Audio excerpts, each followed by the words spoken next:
With Mother's Day on Sunday, Windsor's Jill Moisiuk Smith will take center stage and talk through her poetry about what it's like to be a mother of two.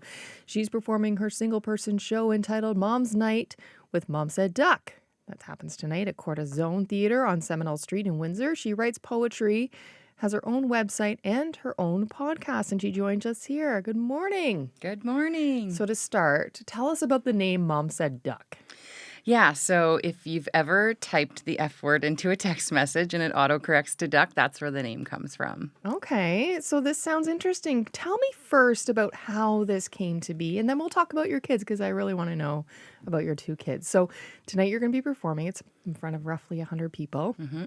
Tell us about your journey of how you've got to this point, sharing all these poems. Yeah, so in 2018, I went on a maternity leave for our son, our youngest, and I was the first in our company to take an 18-month maternity leave. And 5 days before I was expecting to return back to work, and when I was kind of ready to put my big girl pants back on and have some adult conversation, I was advised that I no longer had a job to go back to, and so I lost my job a few days before I was going back to work, or I thought I was going back to work. And so it was sort of like my life was moving forward, and then all of a sudden it stopped and kind of felt like it was moving backwards. And so I kind of fell into like a little bit of like an acute depression, I guess you would say. I cried for 5 days straight and kind of just had to try to figure out what to do next with my life. And so over the course of the next little while, being a stay-at-home mom, which is what my husband and I decided I was going to do for a bit, until my son went off to school, it was kind of like a conversation that came up between the two of us of what am I going to do next. And so one day, my mom, in a very sort of serendipitous moment on a regular old day, my mom showed up at our house and she gave me a book that I had written when I was a little kid. And it was a rhyming book, and it was really good. It was called What's Good for a 10-Year-Old. Even the title was cool. And it was just like, it was almost like this out-of-body experience that I didn't write it, but I did. You know, it was my name on this book and stuff like that. And it was just such an amazing book, and I just kept reading it over and over that day. I couldn't stop reading it. And so the very next day, my little guy, our toddler, came into bed with us. My husband and I, of course, he comes to Mom's side, so he woke me up, and I pulled him in bed with us, and he felt, as he was falling back to sleep, I started massaging his toes, and I thought, I wonder if I could make a rhyme about his body, because this book was a rhyming book that my mom had given me. And so, lo and behold, I made this like really cute rhyme about his body in my head, and so I wrote it down in my phone, and when my husband woke up, I read it to him, and he thought it was pretty good too, and so that was kind of all I needed. From there, I was like reading that poem to anybody who would listen.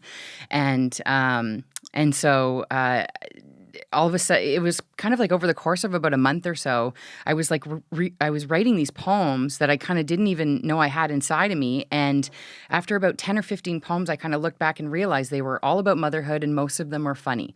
And so I thought, isn't that interesting? And so again, I kind of was reading them to anybody who would listen, and especially my husband. And so at one point or another, he said to me, why don't you think about pursuing these mom poems? And I thought, well, what the heck does that mean? So, it turned into me creating a website and asking my Facebook followers, my friends and family, essentially, to sign up for a newsletter. So I called it Fresh Poem Friday. And so actually 4 years to the day today, I sent out my very first poem on my Fresh Poem Friday newsletter. So every Friday at 10 a.m. for the past 4 years, I've been sending out a new poem into your email inbox. And I like to say that it starts mom's weekends off with a giggle. And yeah, so from there, it was I like to write the poems, but I love to say them, I kind of realized. And so that's where the podcast came about. I was like, okay, if I do a podcast, that will kind of get that part out of me, which was great. And I love recording for the podcast. But there was kind of still something missing. And I realized again, that, over the course, the evolution of this is that because I'm a people person, I've always loved public speaking. I'm like, why don't I marry the two? I love saying my poems and I enjoy public speaking, unlike most people. So why don't I do that? Why don't I say them? So then it turns out that nobody hires a funny mom poet. It's not a thing. And so I'm like, okay, I kind of realized I have to sort of create this life for myself. And so I reached out to, I applied for a grant through the City of Windsor, the ACHF grant fund. And lo and behold, I actually got the grant. I kind of didn't even expect to get that. It's a bit of a art in and of itself, grant writing. And so I was like, okay, I guess if they believe in it, then maybe this is something I should do. Okay. So then I kind of just put all my eggs in that basket for the past, I don't know, 8 to 10 months. And yeah, that's what I've been working on. All right, so you like to read poems, and I like to hear them. So can you give us one? I can, yeah.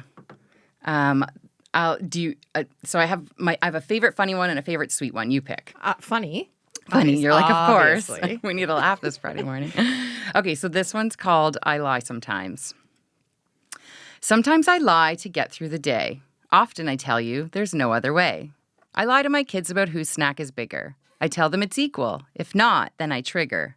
A dang fight about how her portion's way smaller. Like I give a damn duck, please cut out the holler. I lie to them too about what's in their food. I may say that it's noodles when it's really tofu. I lie about bedtime because why the duck not? Are we there yet? Yep, almost. When really we're not.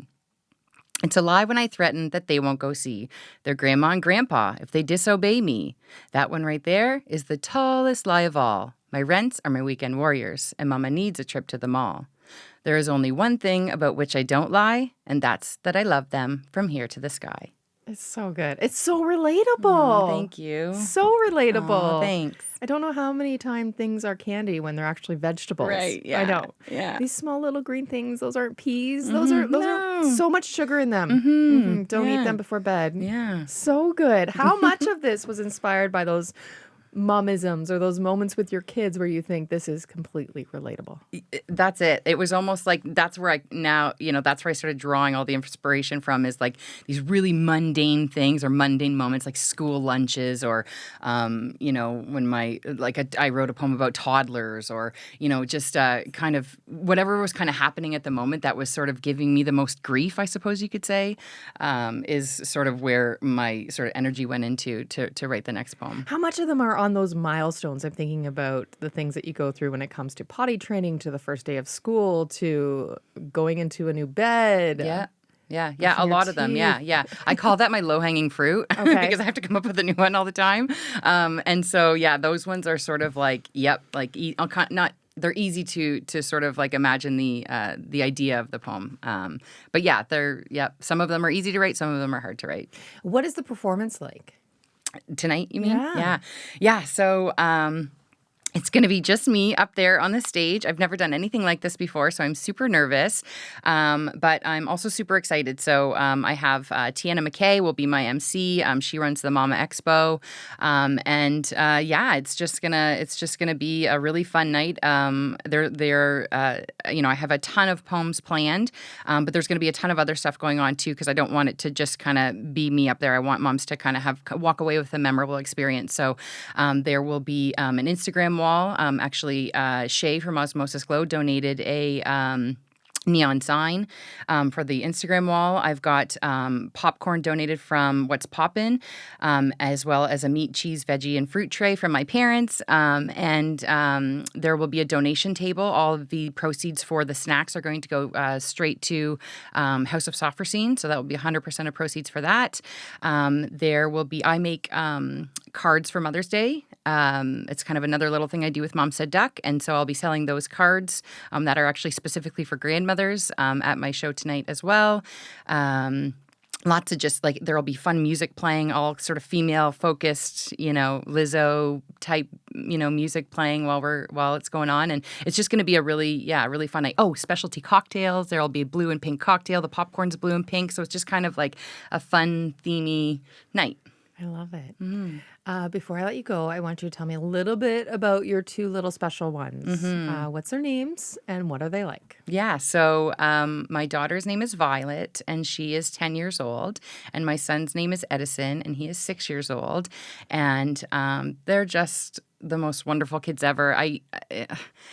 I can't even come on here and say they're pains in the butt because I know my poems might reflect that, but they are just the sweetest kids. I don't know how I didn't end up getting like a little ham or something like that, but they're very sort of just sweet and respectful and kind, and just that's all I ever You hear can't ask for from more. honestly, yeah. So it's their mom that's a little like really like they're like, really, you're complaining? We should be complaining, not you, mom. They're like, wait till we can write poems, Mom. Yeah, exactly. Can you end with your beautiful poem just to take us out? Sure. Yeah. So this one's called Mom Guilt. Mom guilt is real as the struggle. It's as real as you feel when you're a kid and you snuggle. Have I told her I loved her any more times than him? Should I read books after bath or finally go to the gym? Oh my God, there is a mess in each room I seem to pass. Should I do the damn dishes or sit down and help with her math? Did they get outside enough and eat more veggies than sweet treats? Was that cucumber organic? We've been more conscious about meat. Mama, will you play with me? Is something that I often hear, but it's far and few between if I dare look into a mirror. In fact, sometimes I scream and shout and likely look like a buffoon. Perhaps I'll learn to meditate, or maybe buy them a balloon. It can creep up out of the blue when you do not expect it there. Mom guilt can overcome you, and it really isn't fair. So if you're anything like me, and these thoughts also intervene, just focus, smile, and laugh, then promptly fix your crown, my queen.